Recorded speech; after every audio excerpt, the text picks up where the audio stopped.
Hey, everybody. I am going to get started. Those of you listening in later on the podcast and might be new, I always start this podcast by kind of blessing and clearing my space.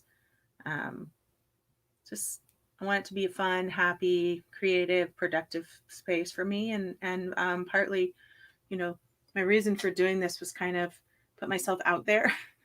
And in the beginning, it was really kind of terrifying, and this helped me feel a little better. So now it's become a part of what I do every time.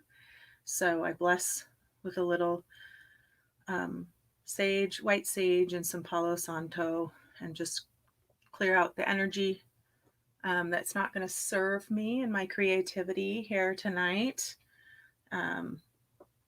So that's done. Kind of make it a happy, healthy place for me. And you are probably wondering where you landed. You're here at Whiskey and Weird.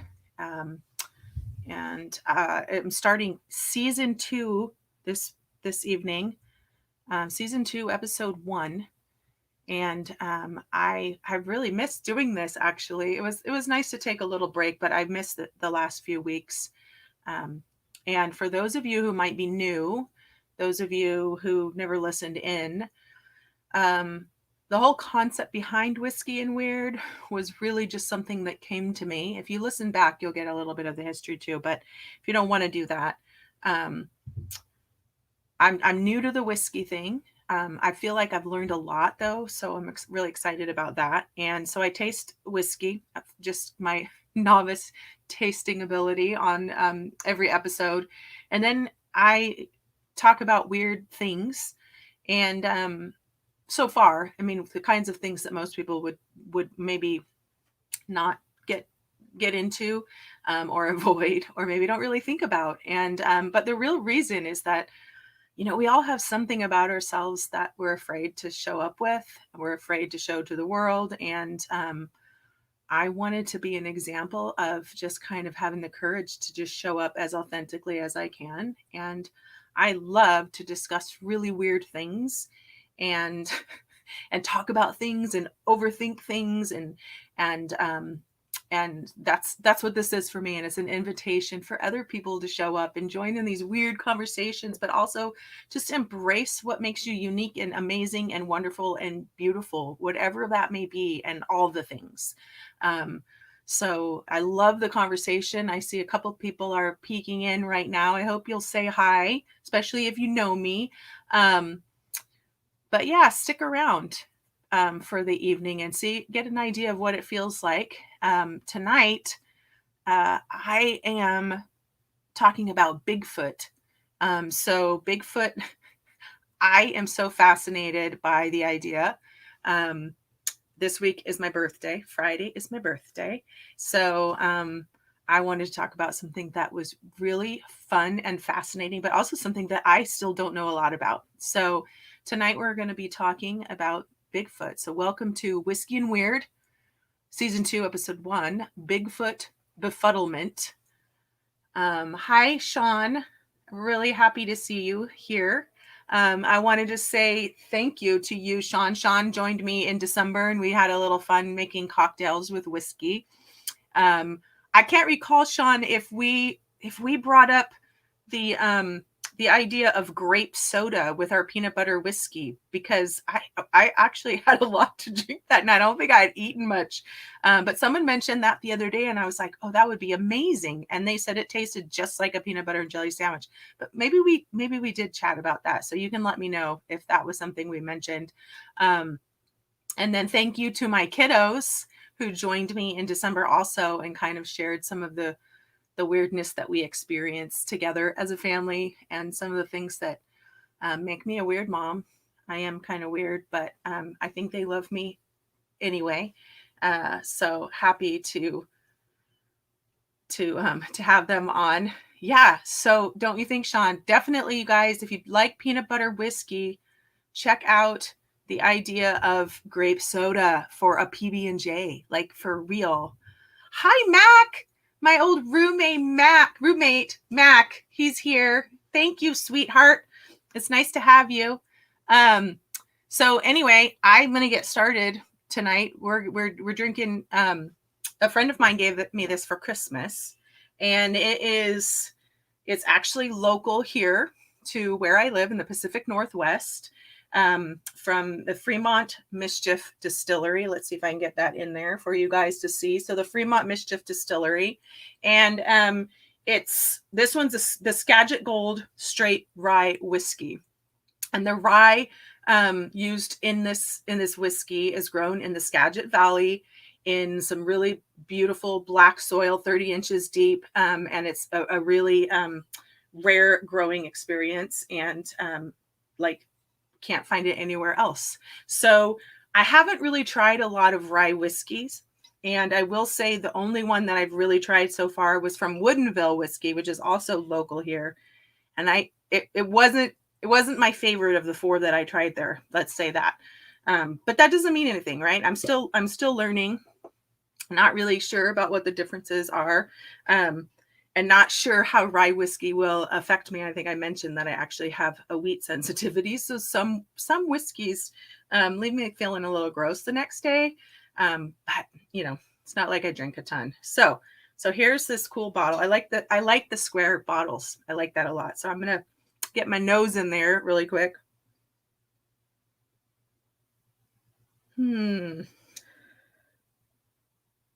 All right, let's do the nostril thing. You guys remember this part?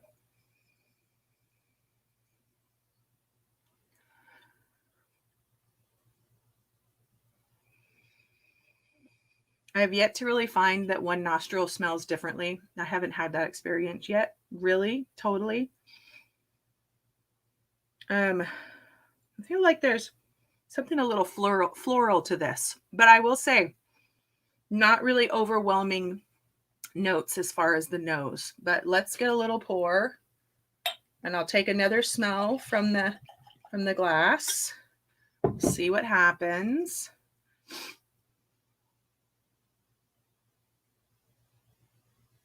Oh, there we go. Okay, that's a little different. Was kind of a narrow hole to be smelling out of the bottle, right?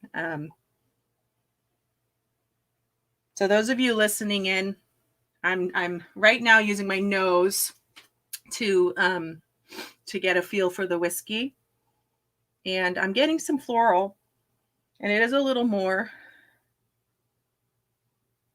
something a little sweet there too, but it's not really overwhelming. I mentioned that usually my nose is where I really get the most effects when I'm tasting, but this one isn't really overwhelming in terms of those notes. Now I do have a little bit of a stuffy nose, so that could be part of it, but it's not like I can't smell or can't breathe.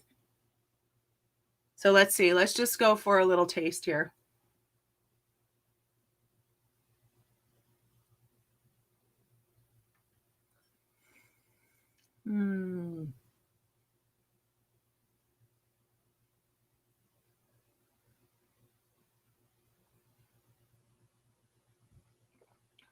All right.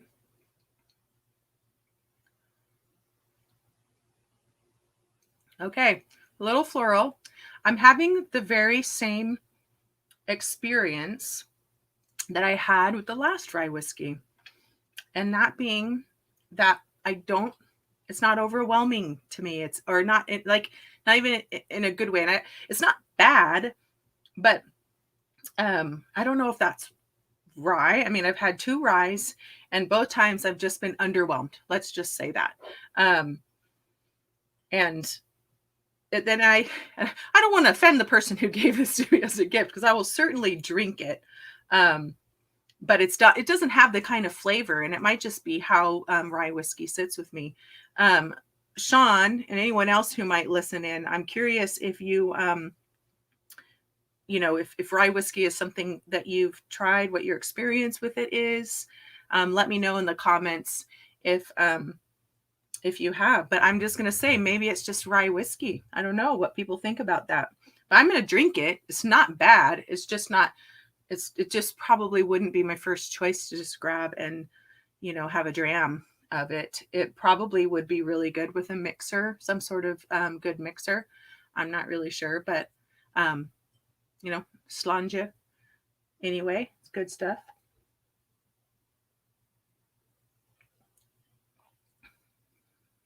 Yeah, there's just not a lot. There's just not a lot going on. I mean, there's not much of a burn going down, so that's good. I mean, it's pretty easy to drink. Yeah, so that's it. Doesn't have the burn. It doesn't. There's just nothing that goes wow to me. But I guess maybe that might be the rye. I'm not sure. But Sean, sounds like you've had a similar experience with rye whiskey. So again, I just tasted the Fremont Mischief Distillery, Fremont, Washington. That is Skagit Gold straight rye whiskey, and grateful to have that bottle. Grateful for a friend who gave it to me. So anyway, welcome again, everyone who's listening in. It is Whiskey and Weird, season 2, episode 1, Bigfoot Befuddlement. I am really excited to talk about this and really listen to myself talk about this, I guess. But anyone who chimes in and has thoughts about any of it, whether you're watching or listening now, please do. And just for those of you out there who are listening in later, maybe you're listening in on your favorite podcast app, but I do go live Wednesdays via Facebook and via YouTube. You can find me at Whiskey and Weird on either of those. Or again, you can just listen in for the audio experience. But yeah, I hope you'll join me. I hope you invite your friends in, and we just, it's a pretty laid back place around here. You know what? If I could, I'd invite you all over to my house to drink whiskey and talk about Bigfoot, but I can't. Well, because of COVID, but also because I don't have that kind of house. But we did talk about on one of the episodes about doing like some Whiskey and Weird meetups once we can actually get out and do stuff. And I think that would be really, really fun. So anyway, without further ado, let's get into the Bigfoot stuff. I just realized I had this book. What did I do with it that I wanted to share with you guys? And I might have to just share it later. But a great book I picked up on Bigfoot. Bigfoot folklore by a guy by the name of Joshua Cutchin, I think is his last name. Timothy Renner also in that book. And I'm really excited. I just picked it up over the weekend. I haven't had a lot of time, but I'm really excited. I found that book. For those of you who are into the weird, I am a part of the Patreon for the Traveling Museum of the Paranormal and Occult, which is run by Dana and Greg Newkirk. So if you want to check that out, you can. Hi, Luis. Welcome. If you want to check that out, check them out. It's super cool. If you're really into high strangeness stuff, really cool community, lots of interesting people there. Definitely have a look at that. But anyway, Bigfoot. So if you guys have been watching, you know that ghosts are a commonplace experience for me and have been. Well, we use the word ghosts because that's the most commonly used word. And we've had some discussions around that and what people think they are. I'm not really sure. Everyone has a different idea about what they believe about that. And interestingly, on that word, I don't know how many of you saw the other day. I posted kind of a poll, just asking, what do you think Bigfoot is? Do you believe that such a thing exists? And what do you think it is? Is it biological creature of the earth that we just haven't discovered in a legitimate fashion yet? Is it an alien species that comes and visits from some other world, some other planet, or is it perhaps something that travels here through some sort of tear in the time-space continuum or portal, or from a parallel universe, anything like that? Check that out. Hi, Michelle. So good to see you here. So we're talking Bigfoot, if you want to stick around. So chime in. Do you think Bigfoot is an animal? We just haven't legitimately found proper evidence for. Some people would say there is proper evidence, but according to science, not so much yet, right? Do you think he's an alien? Do you think that he is from another, like another universe, a parallel universe or something, and just steps in and out, and that kind of thing? So I, if there's anything, if anyone listens to this and you are a Bigfoot hunter, a Bigfoot person, I would love the opportunity to go Bigfoot hunting. I've never been. And I did reach out a couple of years ago to some places to go on some of these kind of trips that you can go on.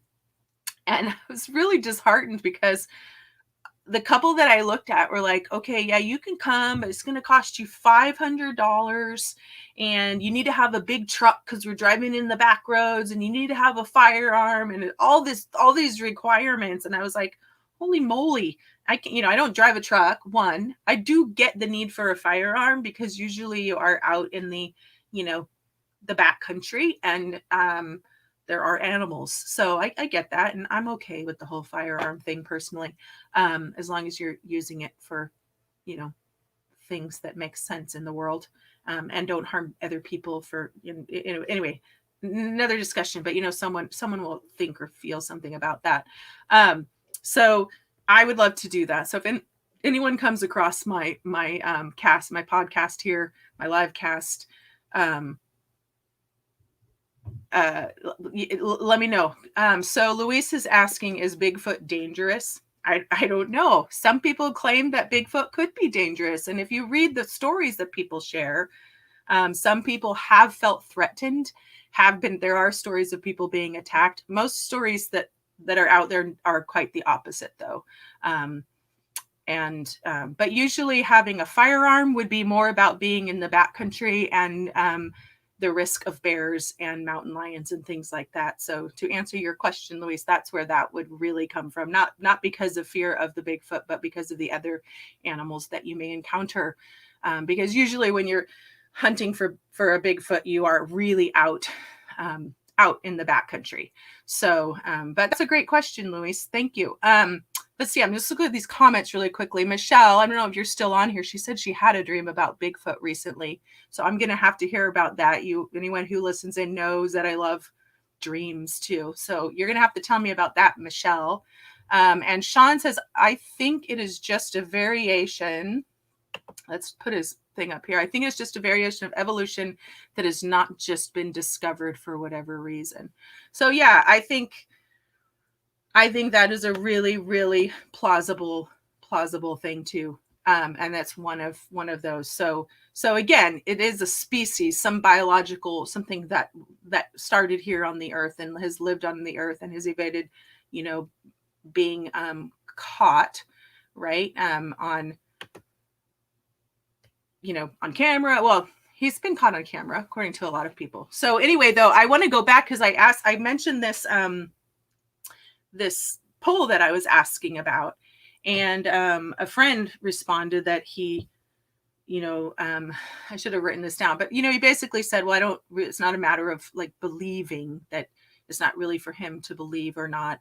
He's just here for a short time. But and I totally get that. I get that, there might not be any purpose in knowing what something really is or isn't. And I'm not sure I would agree 100% with him, which is totally fine. We could probably have a really great discussion. And if you're listening, you know who you are. I get like that perspective. And I guess mine's not completely far off, but I do, as we might talk about later on an episode, I don't believe that we're only here experiencing the earth in one lifetime. I tend to believe that we probably come back here many times. So there might be great purpose in understanding things such as Bigfoot and spirits and energy. I also believe that what we experience is for us, whether it's a ghost experience or a Bigfoot experience, that what we experience is really about something that's serving us. And, that could be the reason why some people have seen Bigfoot and some people haven't. Some people experience ghosts, some people don't. Some people, hear a certain message, in an EVP, and some people hear other things.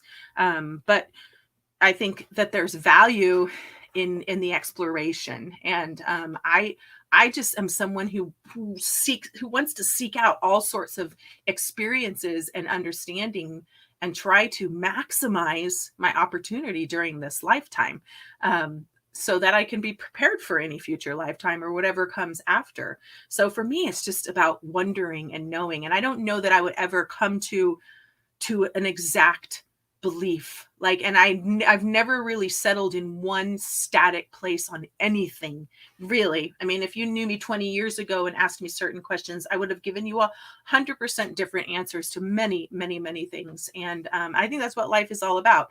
And to really kind of now be older and more aware of how I state my perspective, being that one that I am, this is just where I am right now. This is something I'm learning about. I'm really interested in it. Um, Sean just mentioned Oklahoma lawmakers using Bigfoot as a way to create tourism and Bigfoot hunting season. I did hear that. And that's ridiculous 100 ways. Whatever. But that, yeah, why? Yeah. Anyway, for another topic, I just think that's really, really interesting way to go. And honestly, living in the Pacific Northwest, I think you probably have a way bigger chance of seeing one here than you would in Oklahoma, though Bigfoot is sighted. Like, there are stories and sightings all over the globe and have been for centuries and centuries and centuries. She show up in all sorts of, tales of people who have been here, the Native Americans, the Aboriginal, all these people, everyone who live around the world, who have lived, have stories that have been passed down for generation. There's hieroglyphics and pictures and writings inside caves that suggest that this being exists. And I just feel like how can we not explore that possibility when so many people have experienced something that really is similar across the board? It doesn't really make a lot of sense to me to just completely negate or disallow those experiences for people. At our hearts, I think we believe what we believe. If someone tells you a story about something that we saw, at the very least, they believe what they believe, what they saw. And we have to put some value in that, just out of compassion for someone who had an experience that may be really remarkable to them. But I think I've mentioned this before in the paranormal supernatural world. People, they can be so staunchly supportive of something like, ghosts, these are real things, or Bigfoot or UFOs. But then those same people that can believe in something that's so out there, so supernatural, so above our normal understanding, they can follow this one thing, but then they completely deny the plausibility of one of these other things. That doesn't make any logical sense to me. I don't know if there's anyone else that gets me on that. Sean's mentioning Wendigo, Yeti, Bigfoot, abdominal snowman. So Wendigo is interesting because there's a lot of, we can talk about that too, that there's not everyone believes that it's the same thing as a Bigfoot. I'm not sure that I do. But some people do think it could be the same creature. So anyway, fascinating. So where I am with this, I think that there is a creature. There's a Bigfoot. There's something. I think it's really smart. I think that it's much smarter than humans, which is why we have such a hard time capturing it. I don't deny the possibility that it could be from a parallel universe. I don't deny the possibility that it could be an alien. I actually, right now, in terms of my exploration of the topic, tend to believe it's more likely that it is something not of this world than it is of this world. And whether it became, as you suggested, that Sean, that it's something that started here and has evolved, that could be possible, but what if it has been here around here so long and it has made connections with these other things that's how it survived, is because it basically moved to another place. I don't know, but I do right now, I tend to believe in the supernatural side of Bigfoot. And I can't say 100% why, other than I think that it is really capable of things that we aren't able to yet to understand. So it's got some connection into that in some way that we haven't yet fulfilled. But again, maybe they're just a super evolved species. Maybe humans, we haven't reached that capacity yet. That could possibly be it. So, but we have a lot of stories. Mount Shasta, for one, I am introduced into lots of different circles of people who have really fascinating perspectives and ideas and experiences. There are a lot of people that believe that under Mount Shasta, for instance, that there is actually a group of like ancient otherworldly beings that live under that volcano. And it seems like a really weird, thing to consider. But a lot of people suggest that there's a strong connection between UFOs and Bigfoot. Many reports have both of those things being cited at the same time. Really quick. Oh, hi, Kim. Thank you. Hope you're well. Kim says, happy birthday. So I'm thanking her. I'm happy that you're chiming in even for a minute. What do you think about Bigfoot, Kim? Are you a believer? Let me know in the comments. So I think that the idea that he could be, she could be, it, they, whatever, you guys know what I mean.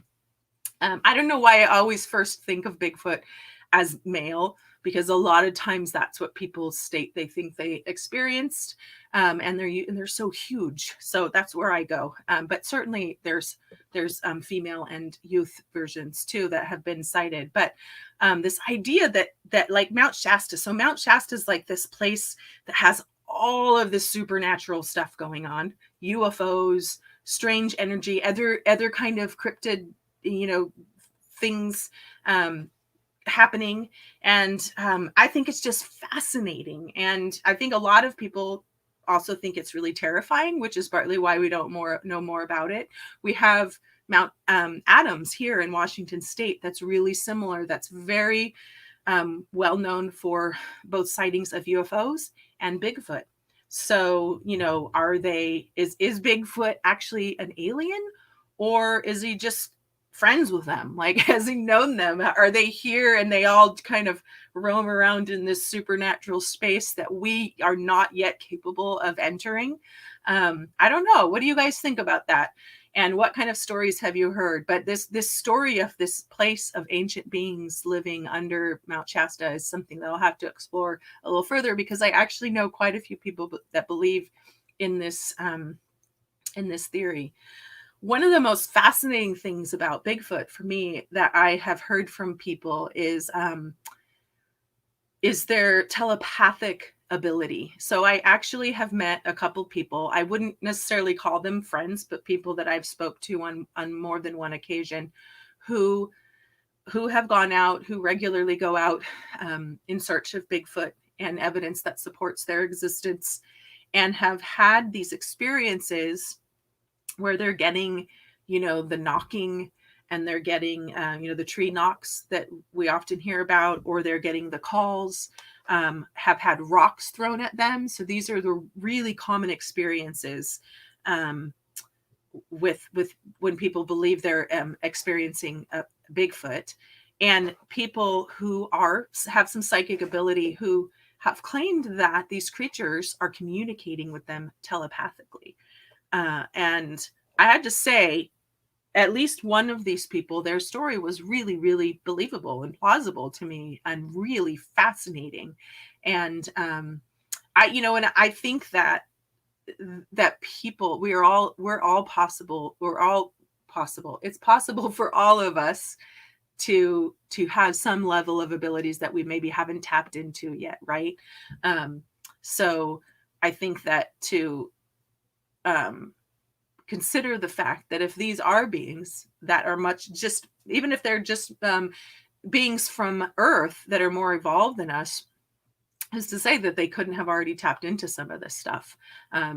Some people also have suggested that they can cloak themselves. And there's interesting evidence out there from some investigators when catching video and like the FLIR cameras that kind of capture body temperature, that these things appear to just move out of nowhere, where they can see them with one camera and the FLIR camera will continue to capture them, but the other camera completely loses sight of whatever it is, suggesting that possibly it completely cloaks itself, which is so cool. Like, wouldn't that be the coolest thing to experience? I'm going to pause for a second. So my friend Michelle said she had a dream about Bigfoot just recently, which I think is really interesting. So Michelle and I are in a Reiki mentor class together, and we share all sort of weird stuff. So she says, I'm going to pull this up so everyone can see it, Michelle. I hope that's okay with you. There was a he and a she in my dream, and they carried me and helped me. I was watching them through some brush, and they came over to me and picked me up and carried me. I was out in the country. So that's really fascinating. Did you feel scared in your dream? I'm really curious, like, about that. And I mean, who knows what that dream means to you, but it's kind of interesting to me that it had Bigfoot in it. And here you are here tonight chatting with me. So you said you weren't scared. Interestingly, there are stories out there too of people who have been aided by Bigfoot, or they, show up with in kindness and do things for people. So it seems completely plausible that if you were in need of help, if one were to come upon you, they might actually help you. But there's also stories on the opposite. People who claim that they were basically kidnapped and held hostage in a cave where, and who knows if some people believe that some, missing persons could have been taken by a Bigfoot, for instance. But good and evil exists really in most intelligent species, right? That there's triggers that create that. I mean, even among different ape and gorilla species, chimpanzees, things like that, they sometimes do, they do really horrible things sometimes, usually out of protecting themselves. But who's to say that, you have a lone Bigfoot who's having trouble finding food, that they might not go after a person? I don't know. My sister Jacqueline is on here. Hi, Jacqueline. You mentioned the word perception. Can you kind of expand on that? I'm really curious what you mean. And is that just in terms of, I'm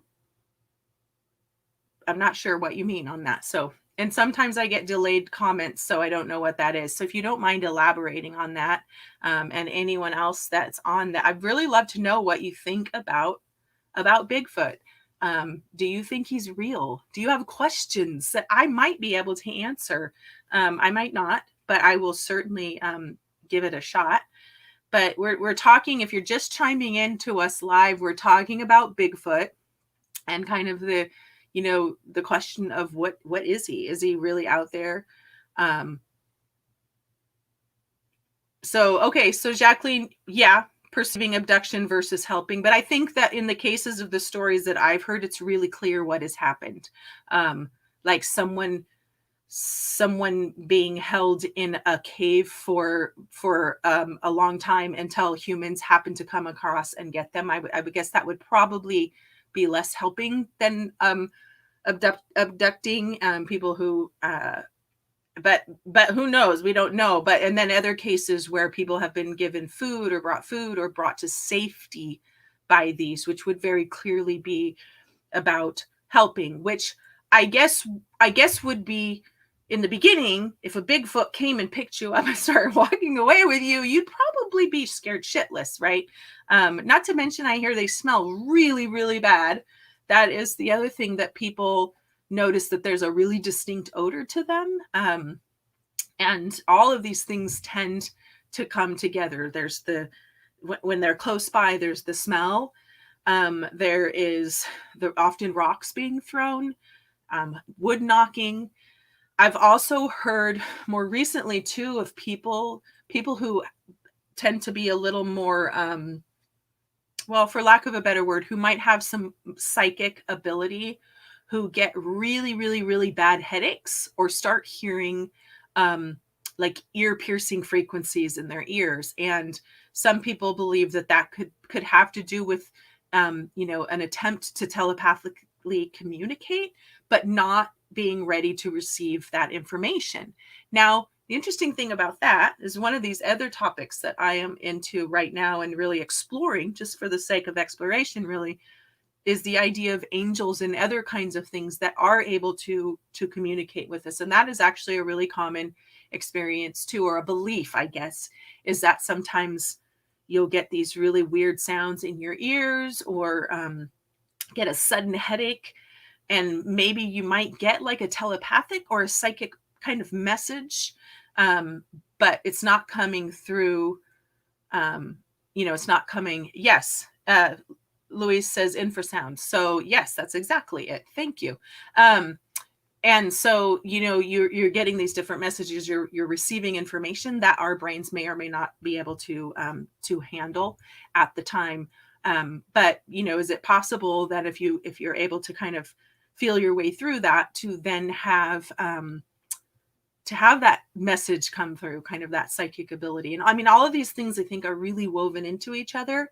And the idea that people have these really kind of over the top experiences with Bigfoot is one of the reasons I'm tending more towards this idea that they actually are more of supernatural beings, or have transcended, ascended. I don't know. Maybe they're there, but yeah, there's some crazy stuff out there about Bigfoot. And like I said, I'd really love to get out and check it out. I'm wondering how many other people would be interested. Like, how many of you, it's like a flat out no? How many of you are like, yes, I would love to do this. I would love to explore that. You can give me a like or whatever, or let me know. I know Luis is following me listening over on YouTube. Luis, are you a Bigfoot hunter? Do you like to get out? Maybe you know more than me. I don't pretend to know a lot, just really interested and curious. There's a lot of people that think that that Bigfoot, for instance, is a shapeshifter, right? I don't know if anyone's heard this before, but there's a lot of belief systems around that, especially in Native cultures. There's a lot of different things that, they believe in shapeshifters. Many cultures, Native cultures do, Native American that I know of. So, and even going back to, cultures like the Druids and, way, really far back, that believe in shapeshifters, that believe in, elementals, and talk about this in their lore, and believe that Bigfoot might be something along those lines, that sometimes he just shows up that way, but maybe he's just part of, he's part of the Fae, and is doing that kind of thing.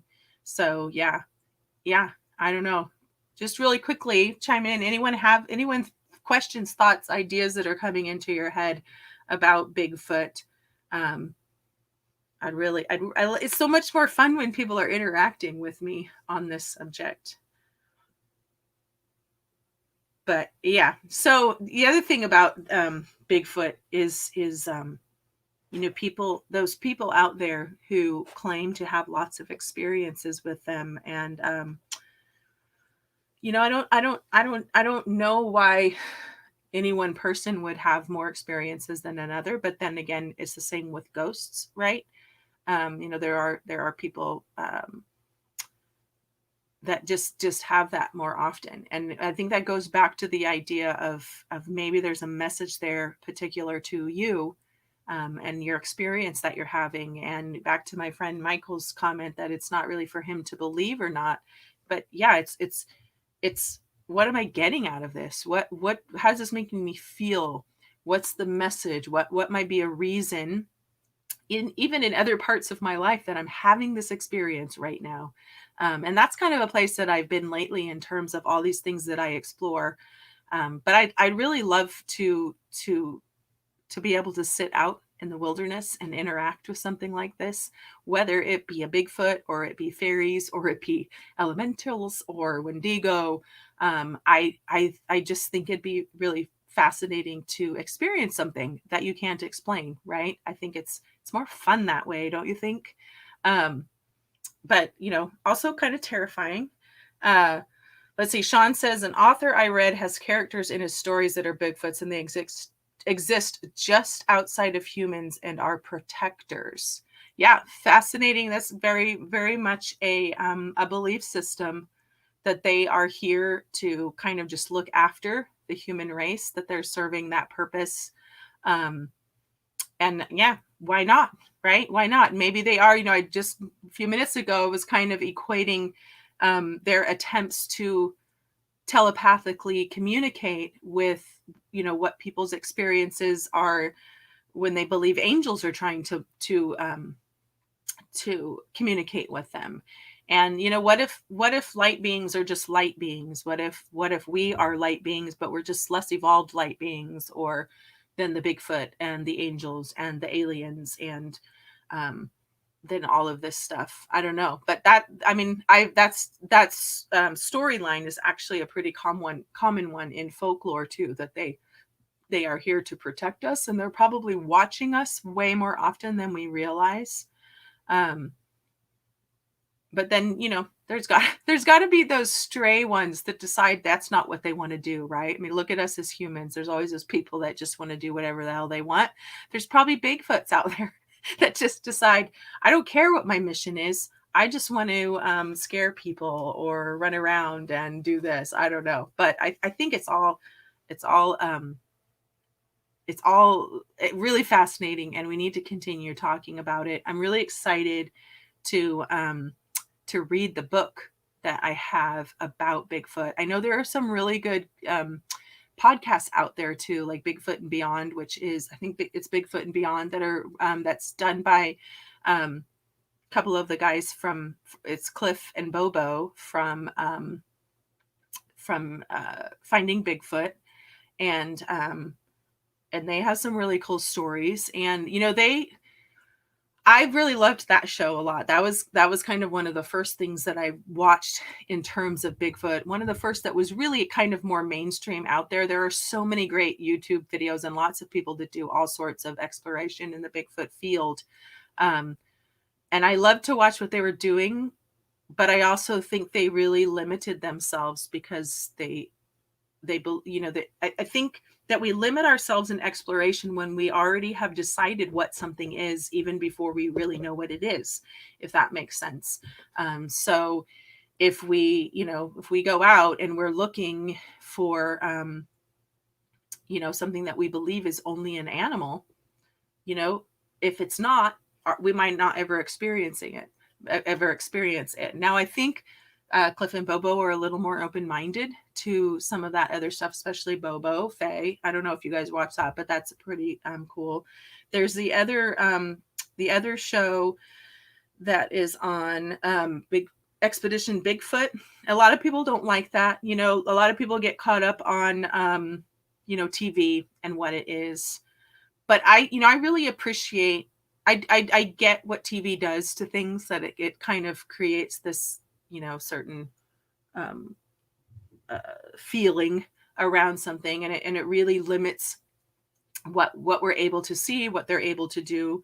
But I really appreciate people getting out there and trying really cool scientific things to try to prove the existence of something that's out there that we don't know anything about, and taking risks too. I mean, these people, yeah, they are out there and they have film crews and things, and they're not by themselves. But the truth is, we don't know. We don't know what Bigfoot will do, what they're capable of. We can only imagine. And I honestly, when I'm watching those shows, I'm more afraid that a bear or a cougar is going to attack one of them than probably a Bigfoot. And that would be the scariest thing for me. I've actually been exploring the idea of getting into like solo hiking and solo backpacking, and that would definitely be the fear for me. One of the draws for me is to get out into the backcountry and possibly experience Bigfoot. But I'm scared of bears and cougars. Like, that's terrifying to me. Bigfoot, I don't know. I tend to believe he's a much more gentle creature than some people might want to believe. And, going back to Luis's question about, are they dangerous? And, Bigfoot's dangerous. No, I think if you take a firearm out into the backcountry, it's because of the bears. And I would never, ever harm an animal unless it was absolutely necessary to do that. Certainly wouldn't shoot a Bigfoot if I saw one. Sean says TV is edutainment. It gets you thinking about things and wanting to come back and watch again. I totally agree. I think it serves a great purpose, whether you're watching, ghost hunting or any of it. And you have to be smart. Obviously, what you're getting in an hour is a really just a small piece of what is actually happening and what is going on. I think one of the biggest things too is these people have access to things that the average person wouldn't have access to. And sometimes that can be a little off-putting, but get after it. Go get out there and start doing it. And maybe someone will sponsor you and some cool equipment. But you don't need, what I learned from my friend Pete, who was on my show recently, is that you don't need crazy tools. You just need like your five senses, right? And you maybe a voice recorder, which is a great way to pick up even experiences with Bigfoot. That's another thing. People go out and use some of these kind of paranormal tools, the EVP recorder and the EMF detector and things like that, and often can be picking up the same kind of things that you would pick up when you're searching for ghosts. So thereby again suggesting that these might be supernatural creatures, or at the very least they've just kind of ascended to some level of existence that we have yet to achieve, which is why we have not come across them at all. But nonetheless, really, really fascinating creatures. And I want to read this book that I have, and I'm thinking that maybe depending on what kind of material I get out of it, I might show up on a part 2 with the Bigfoot thing. And if there's anyone out there who watches this show or listens in and have some experience with this, and you would be willing to come on and chat with me, I would love that. So just reach out. But I think it'd be kind of fun. I think it's going to be an ongoing kind of topic, and I'm really excited to explore more of it myself. And if anyone out there wants to go Bigfoot hunting with me, let me know, especially if you have a big truck and you carry a firearm, because apparently that's what you need to get out and do this stuff, which is probably not really true, but that's what it was. And I don't think it needs to cost $500 to go out and hunt Bigfoot, but I'd really love to do it. I'll do it on my own if I have to, but I'd love to have people join me. So a couple of quick questions for people I know who are listening in. So Sean, you're down in Las Vegas, Mount Charleston. Are there any sightings of Bigfoot in Nevada anywhere? I'm really curious about that, because that's not, those southern states don't come up as much. And Angelique asked, do you think it's possible that Bigfoot is the combination of our North American forests, Green Man, and the wild men of medieval Europe? Well, absolutely, Angelique. And, the whole notion of Green Man and Pan and all of that, goes way back to the Druid times and all of these things. So absolutely, I think anything is possible. And I think that, that we've talked a little bit about this whole notion of evolution and ascension that may, I think all along that these things that people have experienced are probably just ascended versions of the beings that we are at our core, that we are existing as humans right now. But, another topic, another session, another episode, like, do we always come back to Earth? If we believe in living multiple lives, do we always come back? Maybe someday we'll come back as a Bigfoot or something like that. So I think when you get to that question of why do I experience what I experience? What's the message in this for me? People still think um, still think that he is, you know, I just lost my train of thought. Sorry. But, like if it's, if the Green Man, for instance, why do I see the Green Man? Why do I, or do those things show up for me? Whether you experience something you believe is the Green Man, or you're just seeing trees that have faces of the Green Man, or, that kind of thing. Like, for me, it just comes down to, why am I having this experience that I believe I am having? That's where it comes to me. Angelique says, I like to think he's our first protector, a super sylvan. Absolutely. I think that that's a really, really plausible notion. Our forest protector. Yeah, I do. I think that they're out there. I think they're, there's also a really common notion is that they're out here to take care of things that we are not taking very good care of ourselves. But protectors at some level. Sean mentioned that they are our protectors and they're looking out for us. And all of the above. I don't know. I think it's all really, really fascinating stuff, and I do think it's all connected. For me, this is why I tend to move beyond the idea that he's just some animal, some earthbound animal that we just haven't discovered yet. I definitely believe he is something much bigger than that. What he is, why he is, how he is, I don't really know. But again, where I am in all of my beliefs around these supernatural things is what is the message for me? I don't think that these experiences are separate from our faith, separate from what we perceive as God. I think they're all part of it. And so and I think that all of us, any living creature throughout the universe, at its core is the divine light. So I think that's all about the messages that we get, why we see things, what it means for us in that moment. So definitely out there, definitely protectors.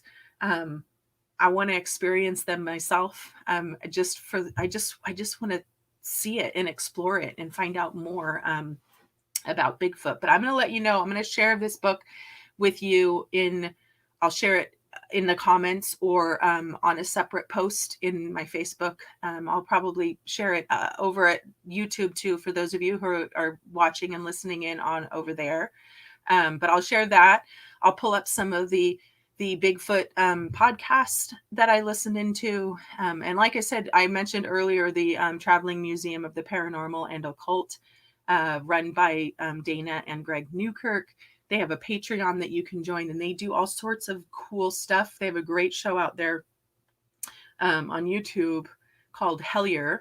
It's also on Amazon Prime, a documentary that they're doing, which isn't about Bigfoot, although he comes into it a little bit, but about the goblins that are believed to exist, in the caves of Kentucky and stuff. Really, really strangely fascinating stuff. But I don't know. I think it's all interwoven.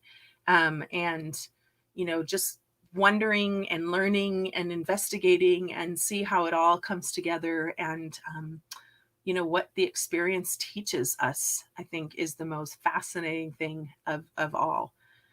So anyway, any last thoughts? Thanks for chiming in, everybody. Angelique and Sean. Luis, welcome. I was happy to have you here and chiming in. Jacqueline, Michelle, it was so great to have you. Kim popped in. And anyone who listens in later, please feel free to comment. I do go back and read the comments. I'm really interested to know what people's experiences and thoughts are. And, I plan to be back here next week. Not sure what whiskey I will try, and I'm not sure what the topic will be yet. I might do a little more Bigfoot and maybe just get into more the full cryptozoology stuff, zoology, sorry. Or maybe not. I don't know. I kind of just show up whatever feels interesting to me. But like I said, it's my birthday week. Bigfoot is something that I have yet to get to experience. Even just going out looking for one, even if I don't find one, would be really fun. So like I said, if anyone out there is listening that does that and wants to invite me, I'm totally down. But yeah, thanks for being here tonight, you guys. Whiskey and Weird, talking about the Bigfoot befuddlement. I'm really happy to have you along with me. And I hope that if you like the discussions, that you'll share this with people that that you know who might be equally into the weird, but also just as an invitation to show up with whatever you want to show up with. I think that would be fun. So Louise says Dogman could be another great cryptid for a live stream. Absolutely. Absolutely. All of it. I want to do it all and talk about it and learn more about it.